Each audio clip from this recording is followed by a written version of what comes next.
doubt that Guyana's natural resources sector is in a state of rapid growth and development.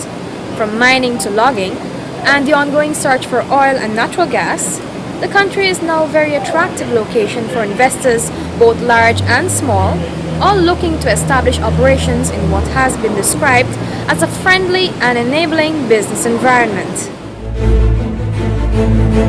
I am Ernestine Leonard, and this week on Eldorado Shines, we will examine the mechanisms which are in place to ensure that this rapid growth and investment in the sector is carried out in keeping with the country's overarching policy of development by protecting the environment.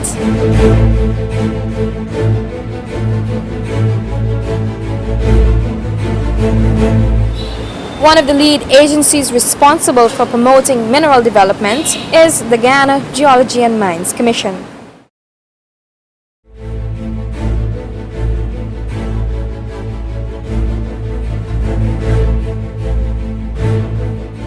Did you know that the Guyana Geology and Mines Commission was created in 1979 from the Department of Geological Surveys and Mines, which itself was the successor to the Geological Survey of British Guyana?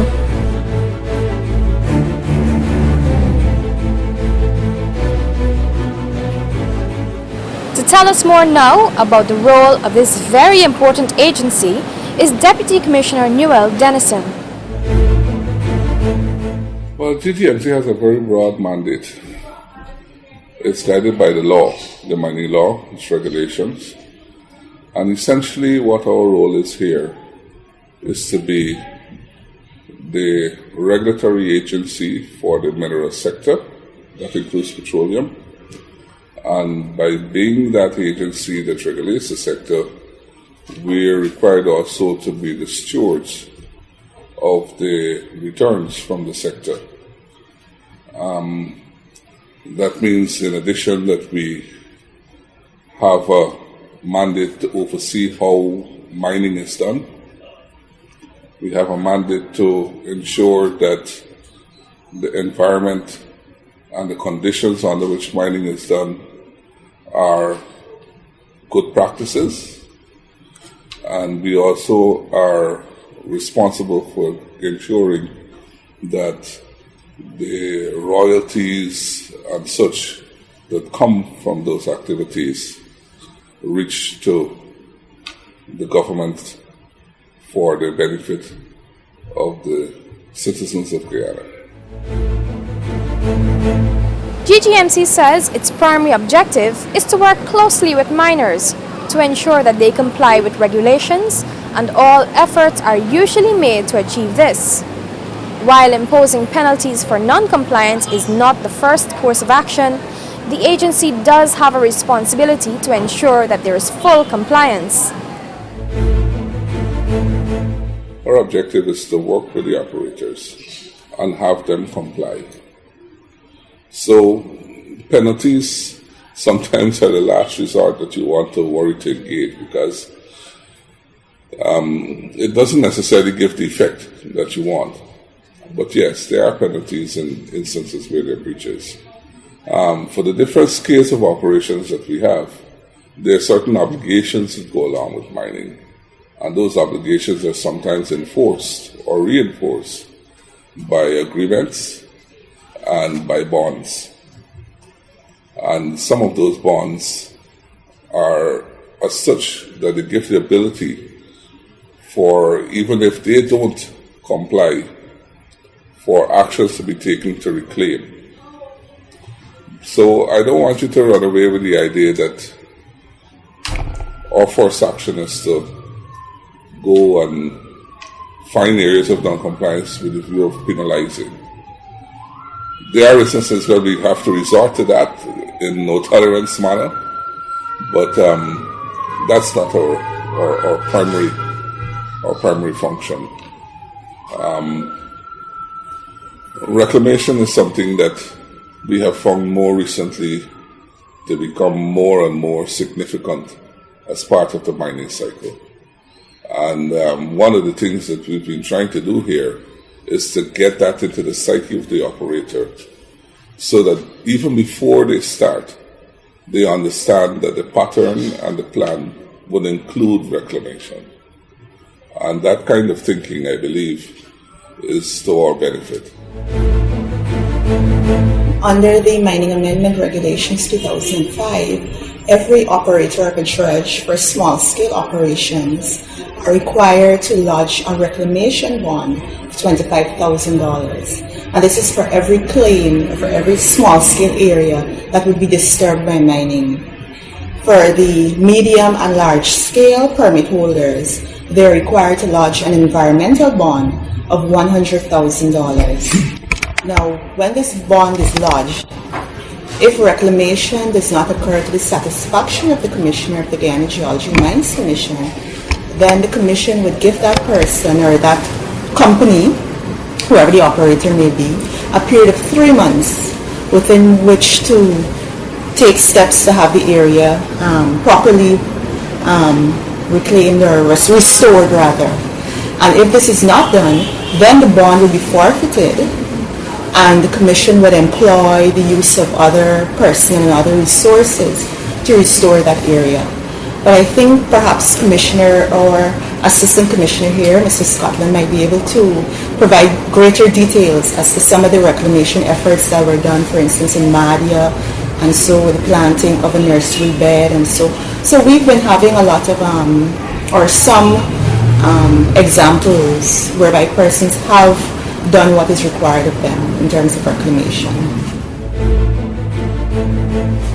But as the Commissioner pointed out, we do not only look at punitive ways to really get miners to do the things that are beneficial to mining and to really mine in an environmentally friendly manner. We do put out quite a few books out there, and we have a whole division that looks at this whole issue of the environment as it relates to mining. So yes, we substitute this, or subsidize it rather, with educational programs and things like that. We go out to the miners. We have been, as was mentioned, as we had a project in Martin, right, where the Commissioner himself has been doing some private work in reforestation. That's the collector. Reclamation. Using a particular species of pallet to give us the occasion. So they've had some additional programs, educational and otherwise. Right? The idea, as I said, is not to be punitive. Right? But yes, they are not written in stone.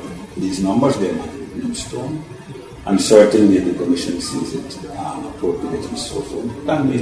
They can be revised. Well, we got to remember too that you talk about the value of an ounce of gold, and there's no way that I can dispute that some of the bonds and the values that our legal advisor has mentioned may not compare to the cost of gold. But you got to remember that there's a cost to mining, and that's not cheap at all. So it's not like if the miner is going to be getting all to himself, the total value of the gold, and then there's a royalty that has to be paid too. So these things are offset. Miners are mining because some are making money. It's a lucrative business for some. Many others, I can assure you, if you go and talk to many others, they will be telling you a different story. So you got to be careful. And then, of course, the ones who tend to be successful are the ones who more often than not comply very well with what is stipulated. Is the ones who are marginal and sometimes are not doing well at all that find the difficulty in complying.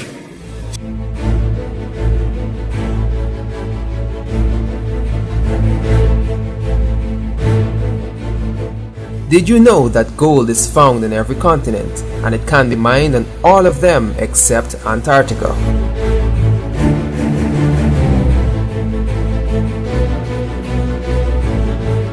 As you know, the mining sector is not without its challenges.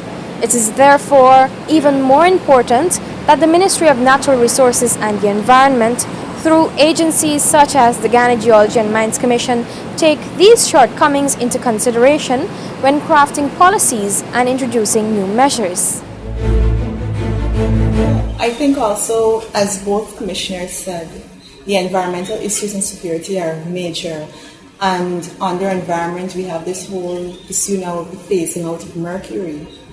And, we've recently become a party or ratified the United Nations Environment Program Convention, the Minamata Convention in Japan. And so mercury, the use of mercury will be phased out by 2022.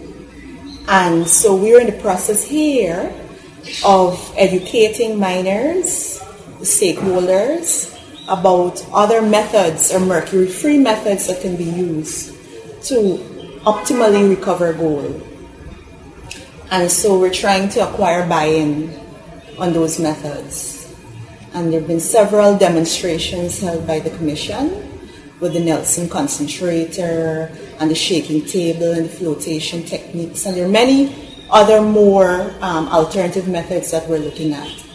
But under our regulations, we provide best practices that can be used to handle mercuries in a safe manner to mitigate the effects on the environment. But at the same time, we understand where the global, the world is going and the international community is heading, and we understand that we have obligations nationally and internationally. And so, in becoming a party to the convention, we are continuously examining and exploring other ways of optimally recovering gold and other minerals without the use of mercury. The Ministry of Natural Resources and the Environment, through its agencies, continues to encourage stakeholders in the related sector to play a meaningful role in the development of the industry and protection of the environment. The message to stakeholders, particularly those involved in mining and other activities, is to be responsible. We encourage the miners to see us as the big brothers in the community, big sisters, partners, and to take full advantage of all the information that we have here at the Guyana Geology and Mines Commission. For instance, we have the codes of practice, which can assist them in their determining how they can go about using mercury, storing it, then what steps they should probably take as we near the time for the impending ban. We also have codes of practice that deal with solid waste disposal and reclamation, how to close a mine, and emergency response plans and so on. We have a wealth of information here at the Guyana Geology and Mines Commission. And we have wonderful persons here who are willing to sit and spend time going through and explaining and showing them maps and so on. So it's to see us as the big brothers, the big sisters, and the partners in the mineral sector, mineral and petroleum sectors here in Guyana. It's important that they be responsible operators, but that embodies or encompasses also the fact that we must continue to pursue safe mining practices. I think that is a big issue. Right, to prevent the kind of accidents that we see sometimes they're fatal. They need to be compliant. We're asking them to give their best effort and try to be in compliance with the laws, put themselves in good standing as it relates to the regulations and the laws. That's what we like to do. When they do that, it is very easy for us to really proceed with our monitoring and regulatory functions. I would encourage them to adopt some business practices. I think sometimes some miners, not all, I'm not recommending for you, but sometimes they might get the impression as though sometimes they're not sound business practices. I think it comes with the industry, coming even far back as the old coke matter days, There is some amount of justification, yes, but you have to do things in restraint, so that when you have it in a plenty, you might remember that the kind of activity that you're involved in today, you can get something within in a certain, then again you might get that. So you need to put up something there for when it's not so good. The Environmental Protection Agency oversees the effective management, conservation, protection and improvement of the environment. The agency is also tasked with taking the necessary measures to ensure the prevention and control of pollution, assessment of the impact of economic development on the environment, and the sustainable use of natural resources.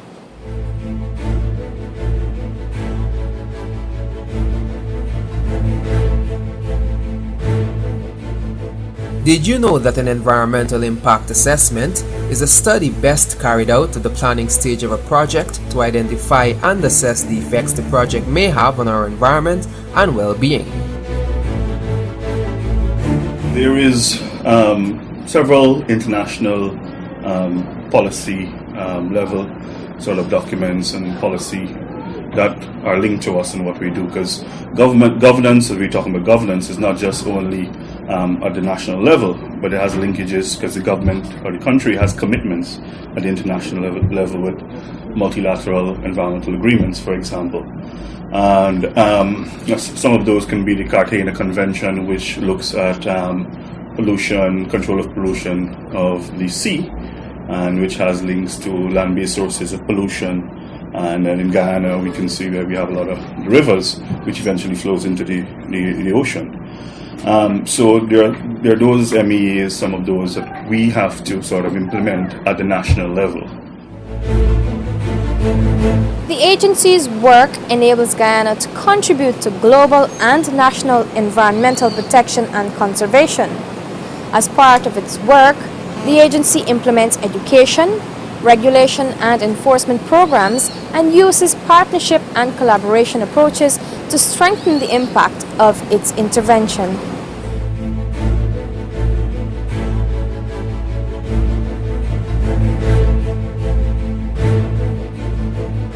Did you know that noise pollution affects both health and behavior?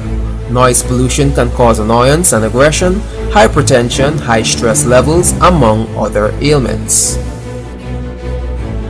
The EPA also has systems in place to respond to complaints directly from members of the public. Let me start with the coastline first. I mean, we're centralized at the moment, but we have our telephone numbers. People are, over the years they've become aware of what the EPA is about and where it's located. So they can call in, a complaint matter and so on. And that's available. And then we put that on the necessary schedule for visits and inspections.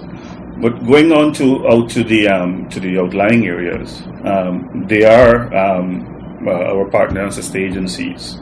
And usually, if they see an issue for EPA, they mention to those the GFCs and the GMCs, and that information is related back through the ministry to the agency.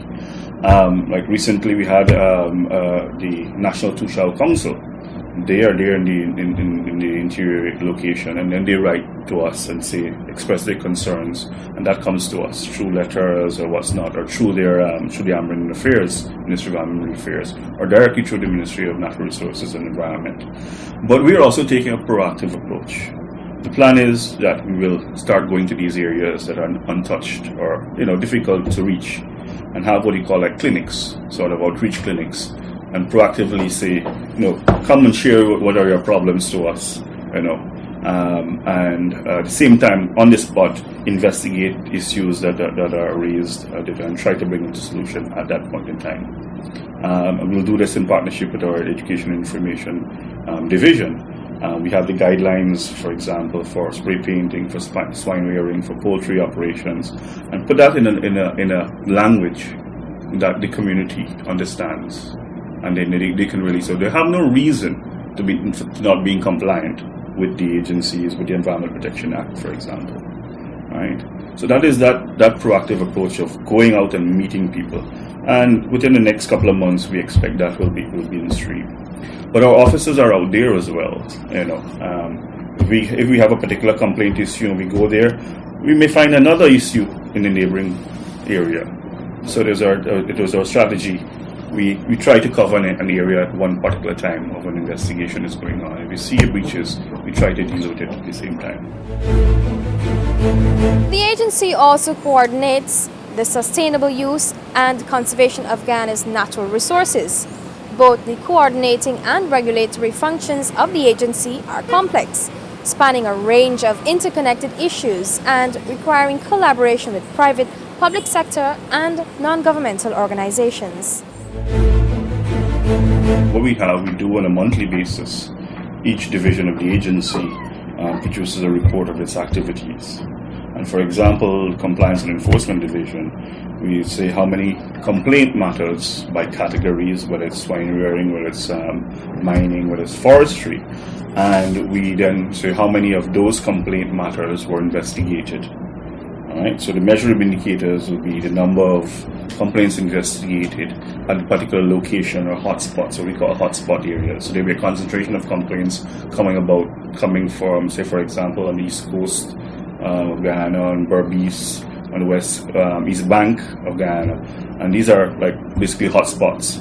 And we will look at that on a map geographically and reference them because based on the complaints, and we have the geo-reference information, and we say, okay, we want to target this month 50% of the complaints coming from that area. So out of that 100%, we have targeted 50%, and we are, as an example, and we put that in it's available in our monthly report and subsequently our quarterly report. The plan is to start to, one of the key things which I didn't mention earlier is communicating the results of the agency. And that's been a little weakness of the agency, and we are working towards that.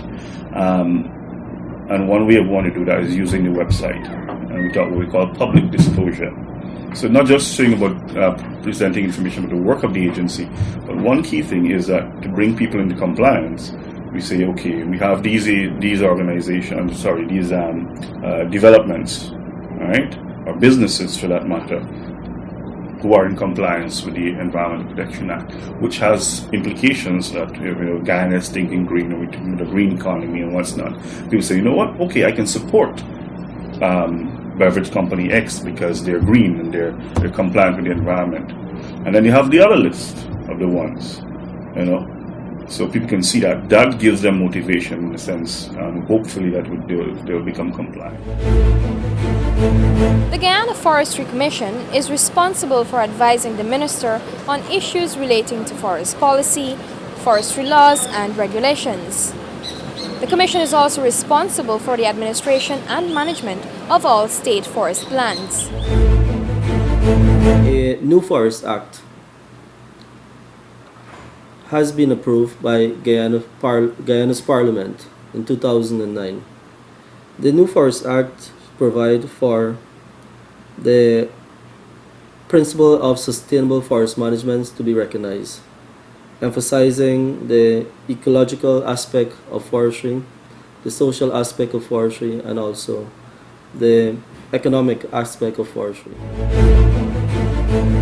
The Commission develops and monitors standards for forest sector operations, develops and implements forest protection and conservation strategies, oversees forest research, and provides the support and guidance to forest education and training.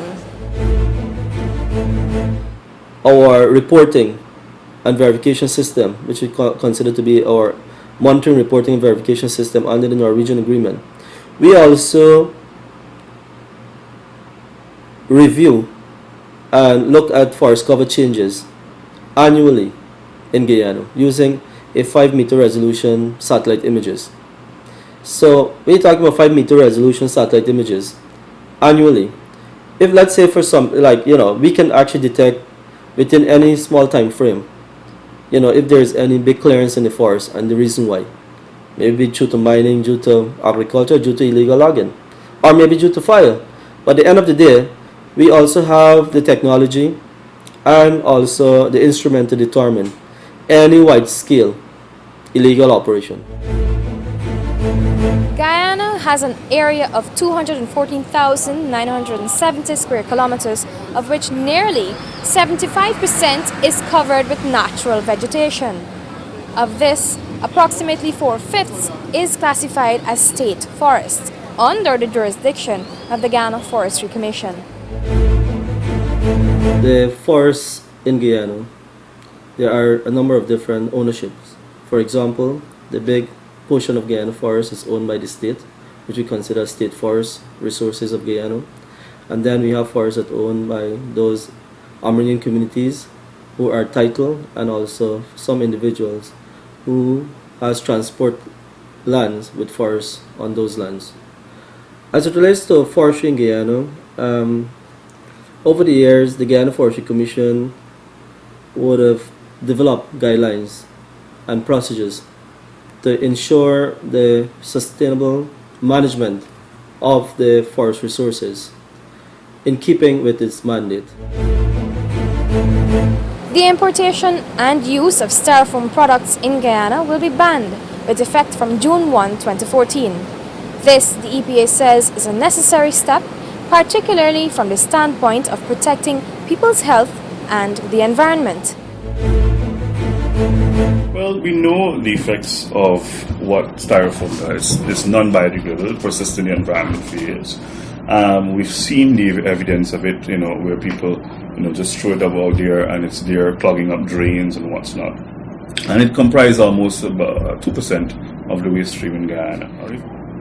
Styrofoam has health effects on us. We have this practice where we just take it and put it in the microwave and we warm up our food.